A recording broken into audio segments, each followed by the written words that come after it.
আজকের টপিক কি হতে চলেছে থাম্বনেল থেকে তোমরা অলরেডি বুঝে গেছো যে কি হতে চলেছে। আগের দিন যে শকিং নিউজটা তোমাদের সামনে এনেছিলাম সেই সম্পর্কে কথা বলবো, এর পিছনে আসল কারণটা কি। চলো জেনে নি কি হয়েছে। সানি টপের সঙ্গে সিনেমার জগতে হারিয়ে যাও আর ছোট্ট করে সবকিছু জেনে নাও।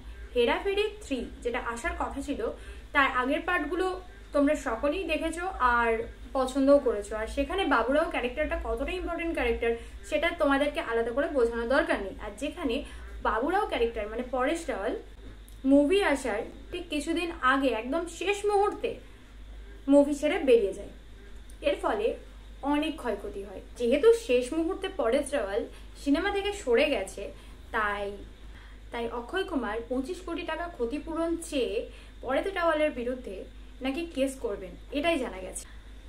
আরও জানা যাচ্ছে যে অক্ষয় কুমারের প্রযোজনা সংস্থা cape of good films Paresh রাওয়ালের বিরুদ্ধে মামলা করতে চলেছে।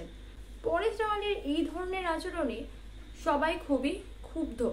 পরেশ রাওয়ালকে তার পারিশ্রমিকের তুলনায় 3 গুণ বেশি পারিশ্রমিক দেওয়ার পরেও কেন এরকমভাবে হুট করে ছেড়ে বেরিয়ে গেল?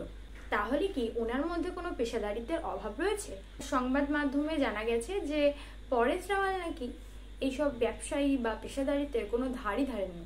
ছবি যদি শেষ করারই না থাকতো তাহলে সাইন কেন করেছিল থার্ড পার্টের জন্য, কিংবা কেনই বা এতগুলো টাকা পারিশ্রমিক নিয়েছিল? তাহলে প্রযোজকের ক্ষয়ক্ষতিটাই বা কেন করলো? এতগুলো প্রশ্ন উঠে আসছে, তাই না?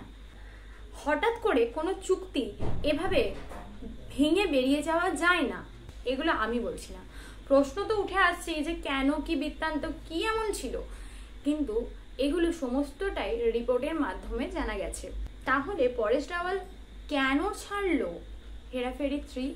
বাবুরাও ক্যারেক্টার ছাড়া হেরাফেরি 3 এটাও কি পসিবল, নাকি মানুষ দেখতে যাবে? তো এই সমস্ত প্রশ্নের উত্তর এখনো ধোঁয়াশা, আপাতত কোনো উত্তর মেলেনি প্রপার ভাবে। তবে রিপোর্ট অনুযায়ী জানা যাচ্ছে যে বাবুরাও ক্যারেক্টারের জন্য পরেশ রাওয়ালকে 25 কোটি টাকা পারিশ্রমিক দেওয়া হয়, যেখানে অক্ষয় কুমার ব্যাপারটা মেনে নিতে পারেনি। কারণ বাবুরাও ক্যারেক্টারটা অলরেডি দর্শকের মনে অনেকখানি জায়গা জুড়ে আছে, তাই হিসাব যদি দেখতে হয় তাহলে ওই পারিশ্রমিক কিন্তু পরেশ রাওয়ালের প্রাপ্য। কিন্তু এই পারিশ্রমিকের জন্য অক্ষয় কুমার পরেশ রাওয়ালের উপর বেজায় চটে যান, আর সেই নিয়েই কিছু মতপার্থক্য দেখা যায়, যার কারণেই নাকি পরেশ রাওয়াল নিজেকে মুভি থেকে সরিয়ে নেয়। তবে এই মতপার্থক্যের বিষয়টা কতটা সত্যি কতটা মিথ্যে সেই ব্যাপারে এখনো যথেষ্ট গুঞ্জন চলছে।